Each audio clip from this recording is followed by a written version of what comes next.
हरे Krishna family में आप सभी का फिर से बहुत बहुत स्वागत है। आज का वीडियो अब तक का सबसे स्पेशल और सबसे इम्पॉर्टेंट वीडियो होने वाला है, क्योंकि आज हम बात करेंगे कार्तिक मंथ के बारे में। कार्तिक मंथ जो हर कृष्ण भक्त के लिए पूरे साल का सबसे अवेटेड और सबसे ऑस्पिशियस टाइम होता है। तो अगर आपके भी कार्तिक मंथ से रिलेटेड कोई भी क्वेश्चंस हैं तो इस वीडियो को एंड तक देखना मत भूलिएगा। और अगर आपने अब तक हमारे चैनल को सब्सक्राइब नहीं किया है तो please subscribe to our channel and don't forget to press the bell icon, ताकि ऐसी डिटेल्ड और इन्फॉर्मेटिव वीडियोस हम आप तक पहुंचा सके। तो चलिए without any delay let's get started. कहा जाता है जैसे सभी नदियों में सबसे सर्वश्रेष्ठ नदी है गंगा नदी, युगों में सबसे सर्वश्रेष्ठ है सतयुग और पुस्तकों में सबसे सर्वश्रेष्ठ है भागवतम, उसी तरह सभी महीनों में सबसे इम्पॉर्टेंट वैल्यूएबल जो सर्वश्रेष्ठ महीना है वो है कार्तिक का महीना, जो स्वयं श्री राधा रानी का महीना है। इस साल कार्तिक का महीना 28 अक्टूबर से 28 नवंबर में सेलिब्रेट किया जा रहा है। अब कार्तिक महीने में हमें क्या करना चाहिए, क्या नहीं करना चाहिए और कैसे उसे सेलिब्रेट करना चाहिए, इसके बारे में हम डिटेल में बात करेंगे। लेकिन उससे पहले आई एम श्योर आपके मन में एक छोटा सा सवाल होगा कि अभी अभी पुरुषोत्तम मंथ गया है और अब आ गया कार्तिक मंथ, तो दोनों में से ज़्यादा बड़ा कौन है? देखिए, जो पुरुषोत्तम मंथ है वो है भगवान श्री कृष्ण का महीना और जो कार्तिक का मंथ है वो है स्वयं राधा रानी का महीना।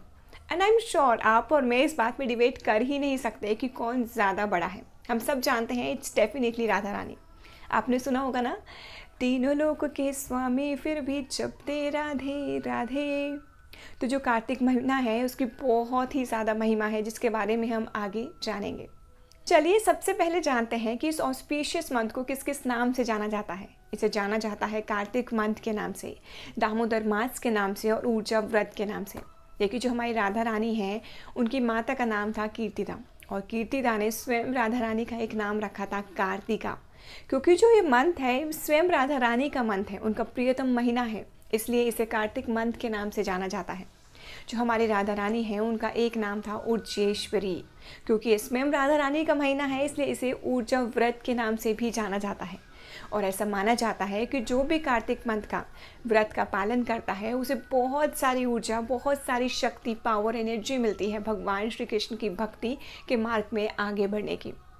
तो चलिए अब जानते हैं कि इस मंथ को दामोदर मास क्यों कहा जाता है। देखिए, तीनों लोक के स्वामी जो भगवान श्री कृष्ण है ना, उन्हें देवी देवता भी प्रसन्न नहीं कर पाते, लेकिन वही भगवान श्री कृष्ण स्वयं बन जाते हैं। वो बन जाते हैं अपनी यशोदा मैया के प्रेम बंधन में। दामोदर, दाम का अर्थ होता है रस्सी और उदर का मतलब होता है कमर। तो दीपावली के दिन ही यशोदा मैया ने भगवान श्री कृष्ण को एक रस्सी से उनकी कमर के बल उन्हें एक उखल से बांध दिया था और बहुत ही खुशी खुशी भगवान श्री कृष्ण उनके प्रेम बंधन में बंध गए थे। इसीलिए जो ये महीना है उसे दामोदर मास के नाम से भी जाना जाता है। एक और मेंशन आता है जिसमें कहा जाता है कि जो राधा रानी है उन्होंने भी भगवान श्री कृष्ण को एक बारी सेवा कुंज में बांध दिया था, क्योंकि वो लेट हो गए थे, इसलिए भी इस महीने को दामोदर मास के नाम से जाना जाता है। देखिए, जो महीना है ना, इसमें स्वयं जो भगवान श्री कृष्ण है वो बंधे हुए हैं लव और अफेक्शन में। तो जो उनकी कृपा है, जो उनका लव है, जो उनका अफेक्शन है, जो उनका वात्सल्य भाव है, वो बहुत बहुत ज़्यादा इमेंस है। तो अगर आप भगवान श्री कृष्ण की भक्ति, उनका प्रेम, उनका अफेक्शन पाना चाहते हैं तो इस मंथ से बेटर कुछ नहीं हो सकता। तो इस मंथ में ज़्यादा से ज़्यादा व्रत करें, तपस्या करें, भगवान के नाम का स्मरण करें, ताकि उनका प्रेम और उनकी भक्ति आपको मिल पाए। तो ये तो हुआ कि इस ऑस्पिशियस मंथ को कार्तिक मंथ, दामोदर मास या ऊर्जा व्रत के नाम से क्यों जाना जाता है। लेकिन इसका हमें क्या फ़ायदा? चलिए जानते हैं कि कार्तिक मंथ के बेनिफिट्स क्या क्या होते हैं। सबसे पहला बेनिफिट, अगर आप कार्तिक मंथ में एक भी माला करते हो तो वो एक माला आपकी 1000 माला के बराबर है। पॉइंट नंबर 2, अगर कोई भी कार्तिक के मंथ में ब्रह्म मुहूर्त में उठ के स्नान करता है, नहाता है, तो उसे सभी पवित्र नदियों में, तीर्थ स्थानों में स्नान करने का लाभ मिल जाता है। पॉइंट नंबर 3, अगर कार्तिक मंथ में कोई तुलसी देवी को दीपक दिखाता है तो उसे 100 गौदान का बेनिफिट मिलता है। पॉइंट नंबर 4, कोई अगर भगवान के मंदिर जाके भगवान की परिक्रमा करता है ना, तो एक एक स्टेप जो आप लेते हो, एक स्टेप पे आपको एक अश्वमेघ यज्ञ करने का बेनिफिट मिल जाता है। इमेजिन, जो इंद्र देवता थे ना, उन्होंने 100 अश्वमेघ यज्ञ करे थे, तब जाके उन्हें इंद्र देवता का ये जो राज्य मिला था। और आपको तो हर पॉइंट पे, हर स्टेप पे एक अश्वमेघ यज्ञ का बेनिफिट मिल रहा है।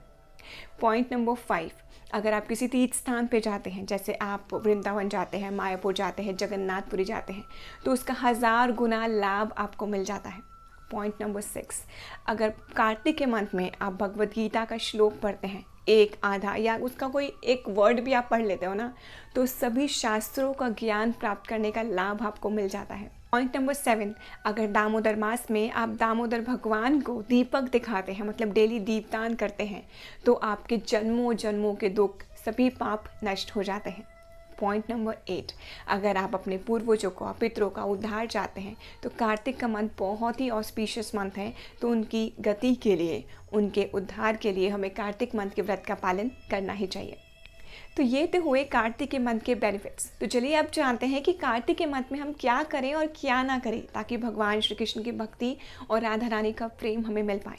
तो एक बहुत ही सुंदर कथा आती है जिसमें जो सत्यभामा है वो एक बारी भगवान श्री कृष्ण मतलब द्वारका जी से पूछती हैं कि भगवान, मैंने ऐसा क्या किया है कि पति के रूप में आप मुझे मिले। तब माधव कहते हैं कि सत्यभामा, तुमने पिछले जन्म में कार्तिक के व्रत का पालन किया था दृढ़तापूर्वक, इसलिए तुम्हें पति के रूप में मैं मिला हूँ।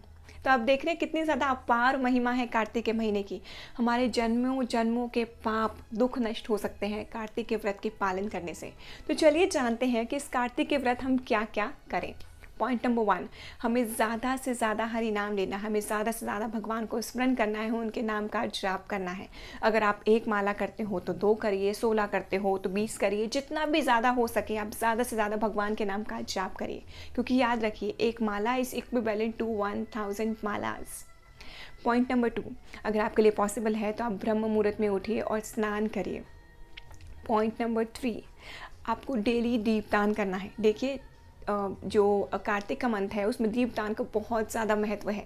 तो आप हर दिन भगवान को दीपदान करिए, मॉर्निंग में, इवनिंग में, दोनों टाइम पॉसिबल हो सकता है तो दोनों टाइम करिए। तुलसी महारानी को दीपदान करिए और ध्यान रखिए कि जो आप दीपक ऑफर कर रहे हैं वो डेली एक नया दीपक हो। पॉइंट नंबर 4, आप कोई भी पर्सनल वाव ले सकते हैं, मतलब आप कोई भी अपनी जो भी आपको चीज़ बहुत ज़्यादा प्रिय है आप उसको छोड़ सकते हैं 1 महीने के लिए। जैसे आप फॉर एग्जांपल चॉकलेट्स या फिर आपको रसगुल्ले या कोई भी मिठाई आपको पसंद है, जो भी आपको पसंद है आप उसको छोड़ सकते हैं। और 1 महीने के बाद जब आपके ये जो पर्सनल वाव आपने लिए है, जो ये व्रत है जब पूरा हो, तब उसका भगवान श्री कृष्ण को भोग लगा के आप उसको पा सकते हैं। देखिए वैसे जो ये व्रत है ना, इसमें जो मेजर ऑब्जेक्टिव होता है वो होता है तपस्या का, या अपनी किसी भी तरह की अटैचमेंट को, आसक्ति को कम करना। तो मुझे ऐसा लगता है फॉर यंग जनरेशन जो हमारा फ़ोन है वो बहुत ज़्यादा हमारे लिए एक अटैचमेंट है। तो अगर आप डिजिटल डिटॉक्स ट्राई कर सकते हैं तो please definitely do that, and I am sure इसके बहुत ही पॉजिटिव और अच्छे रिजल्ट्स आपको मिलेंगे। पॉइंट नंबर 5, तुलसी देवी जो तुलसी महारानी है उनकी परिक्रमा करिए। आप तीर्थ स्थान पे विजिट करिए, भगवान के मंदिर की परिक्रमा करिए, और ऐसी बहुत सारी छोटी छोटी चीज़ें आप कर सकते हैं जिससे भगवान श्री कृष्ण की भक्ति और प्रेम आपको मिल पाए। बस ध्यान रखिएगा जो ये कार्तिक का मंथ है ये बहुत ही ऑस्पिशियस मंथ है। भगवान श्री कृष्ण स्वयं कहते हैं कि करोड़ों में से कोई एक व्यक्ति होता है जो मेरी भक्ति में मेरे पास आ पाता है, और उन करोड़ों में से भी कोई एक होता है जो मुझे प्राप्त कर पाता है।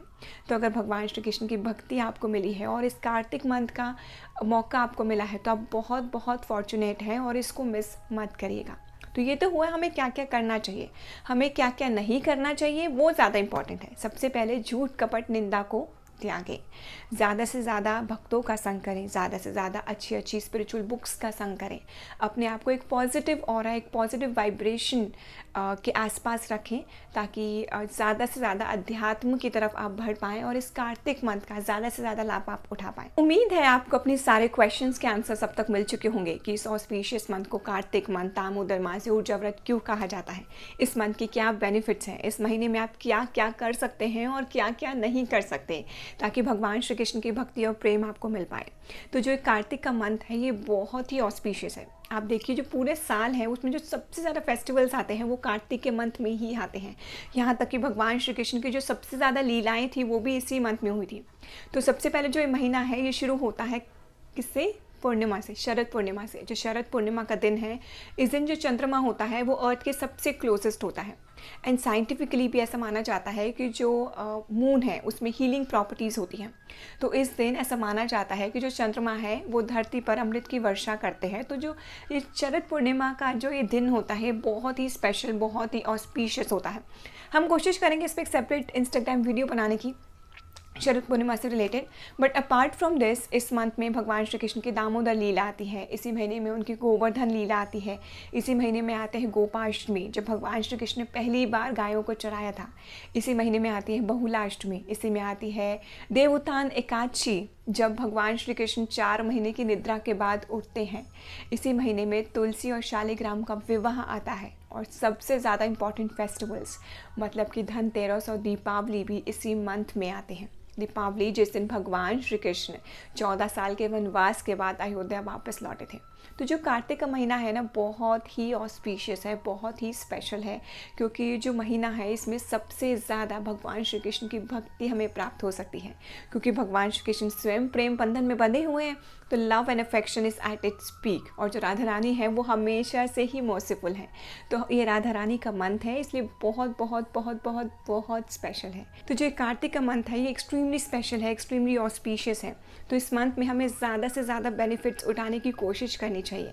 जो हमारा कार्तिक का मंथ है वो स्वयं राधा रानी का महीना है, और जो राधा रानी है वो एक्सट्रीमली एक्सट्रीमली मर्सीफुल है। तो इस महीने हमें कार्तिक के व्रत का पालन करना चाहिए ताकि राधा रानी की कृपा और भगवान श्री कृष्ण की प्रेम और भक्ति हमें मिल पाए। तो इस व्रत का पालन करने के लिए हमें कोशिश करनी चाहिए कि हम ब्रह्म मुहूर्त में उठें, स्नान करें, ज़्यादा से ज़्यादा भगवान के नाम का स्मरण करें, माला करें, कीर्तन करें, संकीर्तन करें, भक्तों का संग करें, भगवत गीता के श्लोक हम पढ़ पाएँ, हमें छोटी सी कोशिश करनी ही चाहिए। हमें अपने खाने पे, अपने सोने पे थोड़ा सा नियंत्रण रखना चाहिए। हमें सिर्फ प्रसादम ही पाना चाहिए और किसी भी तरह के इंटॉक्सिकेशन से, ज़्यादा ओवर अटैचमेंट से हमें बचना चाहिए, स्पेशली अपने फ़ोन से, है ना। और मोस्ट इम्पॉर्टेंट थिंग, इस महीने में हमें दीपदान रेगुलरली करना ही करना है। और दीपदान करते हुए आप बहुत सारी प्रेयर्स कर सकते हैं, जैसे आप हरे कृष्ण महामंत्र का उच्चारण कर सकते हैं, आप गोपी गीत गा सकते हैं भगवान के लिए, आप जगन्नाथ अष्टकम, दामोदर अष्टकम गा सकते हैं। तो ये सभी प्रेयर्स हैं जो आप भगवान श्री कृष्ण को ऑफर कर सकते हैं, उन्हें सुना सकते हैं दीपदान के समय, ठीक है। तो इस कार्तिक व्रत का आप दृढ़ता से पालन करिए और हर तरह के झूठ कपट निंदा से बचे रहिए, ताकि भक्ति के मार्ग में आप आगे बढ़ पाएँ और भगवान श्री कृष्ण की भक्ति प्राप्त करके जन्मों जन्मों के इस चक्र बंधन से आप बाहर निकल पाएँ। हरे कृष्णा।